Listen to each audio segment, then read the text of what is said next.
جس جانور کے گلے میں کسی کا پٹا نہیں ہوتا اسے جس وقت جس کا دل چاہتا ہے مار دیتا ہے، اور جس کے گلے میں کسی کا پھٹا ہوتا ہے بچا رہتا ہے۔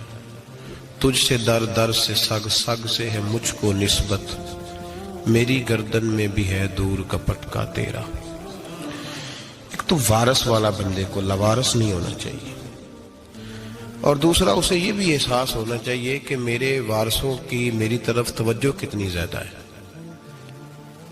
میری طرف توجہ کتنی زیادہ ہے۔ اللہ بڑا مہربان ہے، بڑا کریم ہے، بڑا رحیم ہے، لیکن وہ کہتا ہے میری توجہ تو کرانا اپنی جانب، تو آ تو صحیح نا مسجد میں، میری توجہ کرانا، تو نماز پڑھے گا تو میں تجھے ثواب دوں گا، تو روزہ رکھے گا تو میں تجھے اجر دوں گا، تو حقوق العباد پورے کرے گا تو میں تجھے معاف کروں گا۔ یہ تھوڑی بات ہے کہ اللہ بڑا مہربان ہے تو ہم گھر میں بیٹھے رہیں تو رحمت چھلک چھلک کے آئے گی، اس میں شک نہیں، لیکن وہ کہتا ہے تجھے ماننا تو پڑے گا نا، اگر تو نہیں مانے گا تو تجھے سزا دوں گا۔ ایک تو وارث والے بنے، لوارث نہ بنے، اور دوسرا یہ خیال کریں کہ اگر میرا کوئی وارث ہے، میرے اگر کوئی آقا ہیں تو میں نے کس حد تک ان کی توجہ اپنی جانب کرائی ہے۔ اعلیٰ حضرت فرماتے ہیں کیسے آقاؤں کا بندہ ہوں رضا، بول بالے میری سرکاروں کے۔ نسبت بندے کو بچا دیتی ہے۔ جب کسی کا کوئی وارث ہوتا ہے تو لوگ کہتے ہیں ستّی خیرہ، میں کہتا ہوں اسے ساری خیر ہی ہوتی ہے، 7-8 نہیں ساری خیر ہی ہوتی ہے۔ مجھے دشمنوں نہ چھیڑو، میرا ہے کوئی جہاں میں۔ جب کوئی وارث ہوتا ہے نا تو پھر انسان بچا رہتا ہے۔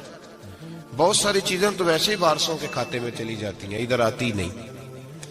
بہت ساری چیزیں تو ویسے وارثوں کے کھاتے میں چلی جاتی ہیں۔ وارثوں کے کھاتے میں حضرت بابا بلے شاہ صاحب فرمایا کرتے تھے، بلے شاہ دیو جانے مینوں اپنی توڑ نبھا لیندے۔ یاد رکھیں لاوارث اور بے وارث نہ بنے۔ جو بچہ باپ کے گھر کے اندر رہتا ہے، چھتری کے نیچے رہتا ہے، جو کہتا ہے میں ابا جی کے ساتھ ہوں، میں ادھر بیٹھا ہوں آپ کے ساتھ ہوں، باپ بھی خیال کرتا ہے، وہ کہتا ہے ٹھیک ہے میرا بیٹا ہے، اس کی ضرورتوں کا خیال کرتا ہے۔ جو بیٹا اپنے 4 برتن لے کے علیحدہ ہو جائے، ابا جی پتہ اسے کیا کہتا ہے؟ کہتے کماتے کھا موج کر، اب کماؤ اور کھاؤ، بات ختم ہو گئی۔ جب تک تو میری چھتری کے نیچے تھا، میری ذمہ داری میں تھا، اب موج کرو۔ اور بعض باپ ایسے بھی ہوتے ہیں جو کہتے ہیں بھئی وہ علیحدہ ہے، میرا اس کے سیاہ سفید سے کوئی تعلق، علیحدہ نہ ہو جائے، کبھی بھی علیحدہ نہ ہو جائے۔ جڑی بکری اجڑوں بچھڑی وہ بگیاڑا جوگی، علیحدہ نہ ہو جائے، اندر رہیں، چھتری کے نیچے رہیں، ادھر ادھر دائیں بائیں نہ بھاگیں۔ قرآن مجید فرقان حمید کی سورہ انفال کی آیت نمبر 33، کفار مکہ نبی پاک صلی اللہ تعالی علیہ وسلم سے کہتے تھے کہ اگر ٹھیک ہے ہم نہیں مانتے معاذ اللہ تو آپ اللہ سے کہیں ہم پہ پتھر نازل کریں،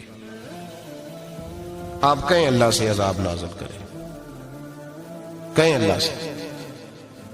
نبی پاک صلی اللہ علیہ وسلم نے نہیں کہا، یہ حضور کی رحمت تھی، حضور نے کہا ہی نہیں کہ یا اللہ تو نازل فرما پتھر۔ کافر کہتے تھے کہیں اللہ سے پتھر نازل کرے، تو اللہ پاک نے سورہ انفال کی آیت نمبر 33 میں فرمایا محبوب وما کان اللہ لیعذبہم وانت فیہم، اللہ کا کام ہی نہیں انہیں عذاب دے، اللہ کا کام ہی نہیں، محبوب میری رحمت کو گوارا نہیں، کیسے عذاب دوں، وانت فیہم، تو جو ان کے درمیان موجود ہے۔ محبوب جب تک تو مکے میں موجود ہے، مدینے میں موجود ہے، میں انہیں عذاب نہیں دوں گا، یہ مانگیں گے بھی تو میں انہیں عذاب۔ اللہ تو کافر کو عذاب نہیں دیتا مصطفیٰ کی برکت سے، اللہ تو کافر کو۔ بلکہ ایک نکتہ ہمارے مفسرین نے بیان کیا ہے، نبی پاک صلی اللہ علیہ وسلم طائف تشریف لے گئے تو حضور سید عالم صلی اللہ علیہ وسلم نے ان کو تبلیغ کی، انہوں نے جواب میں پتھر مارے، حضور کو لہو لہان کر دیا، حضور واپس تشریف لائے۔ حضرت زید بن حارثہ رضی اللہ تعالیٰ عنہ ساتھ تھے، کہتے ہیں جب واپس آئے تو اللہ پاک نے حضرت جبریل امین کو بھیجا، کہا میرے محبوب سے جا کے پوچھو کہ حبیب اگر تو کہتا ہے نا تو میں ان کو 2 پہاڑیوں کے بیچ رکھ کے مسل دیتا ہوں، 2 پہاڑیوں کے درمیان رکھ کے پیس دیتا ہوں، تباہ کر دیتا ہوں ساری بستی طائف کی، اگر تو کہتا ہے۔ مثل دیتا ہوں ساری بستی، تو اگر کہتا ہے تو۔ حضور نے فرمایا نہیں یا اللہ، چلو یہ نہیں مانتے، ان کی آنے والی نسلیں ہی مان جائیں گی، یہ نہیں۔ اب ہمارے مفسرین نے یہاں ایک جملہ لکھا ہے، ہمارے بزرگ فرماتے ہیں جو رب کافر کو عذاب نہیں دیتا بغیر محبوب کے مشورے کے، کافر کو عذاب نہیں دیتا محبوب کے مشورے کے بغیر، تو مسلمانوں کو کیسے عذاب دے گا؟ جو کافر کو عذاب دینے سے پہلے نبی پاک سے مشورہ کرتا ہے، تو کہے تو دے دوں عذاب، جو کافر کو عذاب نہیں دے رہا پہلے مصطفیٰ سے پوچھتا ہے حبیب تو اگر کہے تو دوں عذاب، تو کیا وہ مسلمان کے بارے میں نبی پاک سے مشورہ نہیں کرے گا؟ تو پھر اعلیٰ حضرت بول پڑے، کہنے لگے کیسے آقاؤں کا بندہ ہوں رضا، بول بالے میری سرکاروں کے، کیسے آقاؤں کا بندہ ہوں رضا، بول بالے۔ اور پھر کہنے لگے پیش حق مجدہ شفاعت کا سناتے جائیں گے، وہ آپ روتے جائیں گے، ہم کو ہنساتے جائیں گے، وسعتیں دی ہیں خدا نے دامنے محبوب کو، جرم کھلتے جائیں گے اور وہ چھپاتے جائیں گے، اور باغ جنت میں محمد مسکراتے جائیں گے، پھول رحمت کے گریں گے، ہم اٹھاتے جائیں گے صلی اللہ علیہ وسلم۔ تو یاد رکھیں جب کوئی وارث ہوتا ہے تو وہ بچاتا ہے، وہ دفاع کرتا ہے، آگے کھڑا ہو جاتا ہے، کہتا تو میرے ساتھ بات کر، بچے کو چھوڑ، میرے ساتھ بات کر، وہ سامنے۔ اور ویسے بھی بندہ غشور ہوتا ہے، یار مجھے زیادہ تو نہیں، چلے میں اتنا سیانا تو نہیں، اتنا مجھے ضرور پتا ہے کہ چھوٹے بھائی کو خود رکھ کے نہ کئی دفعہ بندہ ٹانگوں کے نیچے تو ٹھڈوں اور مکوں سے پھینٹی لگاتا ہے، ناک سے خون بھی نکال دیتا ہے اپنے بھائی کو، لیکن گلی میں اگر کوئی اور تھپڑ مارے تو بندہ کہتا ہے تیری طاقت کیسے ہوئی، میرے بھائی کو ہاتھ لگایا تو نے، تیری جرت کیسے ہوئی؟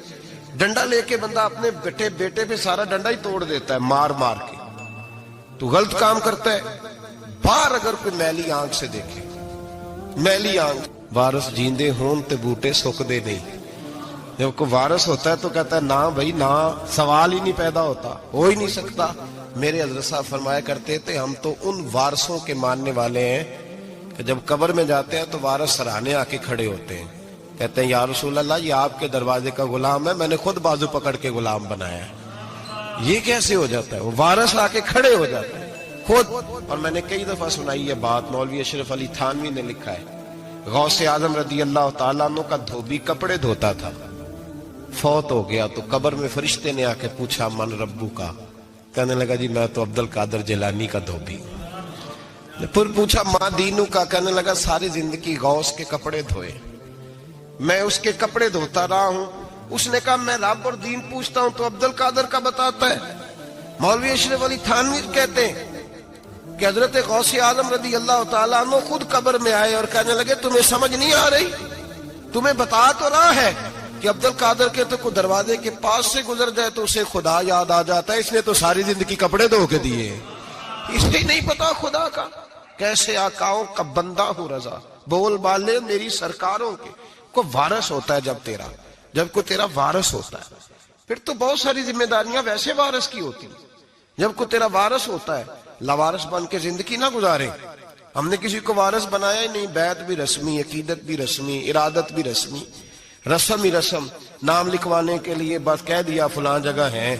او بھائی جب کوئی وارث ہوتا ہے تو پھر حالات بدلے ہوئے ہوتے ہیں، پھر مزاج بدلے ہوئے ہوتے ہیں۔ حضرت مرزا مظہر جانا فرماتے ہیں کہ بارش ہوئی تھی تازی دلی میں تازی بارش ہوئی، ایک بابا لکڑی کے جوتے پہنے کھڑا ہوں، اللہ اللہ اسی کسے دے کچھ بھی نہیں لگ دے، نہ کوئی ساڈا دردی۔ بابا مست ہو کے جا رہا، اللہ کرتا جا رہا۔ ایک طوائف اپنے کوٹھے سے اتر کے تو سیڑھیوں پہ بیٹھی تھی، ساتھ اس کا یار بھی بیٹھا تھا۔ بابا اپنی مستی میں جا رہا ہے تو بابا جی کے پیروں سے کچھ مٹی اڑی تو اس عورت کے کپڑوں پہ پڑ گئی، پرواہ نہیں، بزرگ گزر رہے۔ وہ یار اس کا دوڑا ہوا آیا، اس نے آ کے تھپڑ مارا، کا خیال نہیں سارے اس کے کپڑے آلودہ کر دیے، تو کدھر، تیرا دماغ نہیں ٹھیک؟ بابے نے نظر اٹھائی، کہا بیٹے میں نے دیکھا نہیں، چل اللہ تیرا بھلا کرے، تو نے بدلہ لے لیا۔ بابا جی چپ کر کے وَإِذَا خَاطَبَهُمُ الْجَاهِلُونَ قَالُوا السَّلَامَ، چپ کر کے گزر گئے۔ ٹھنڈ کا موسم تھا، بارش تازہ ہوئی تھی، حلوائی دودھ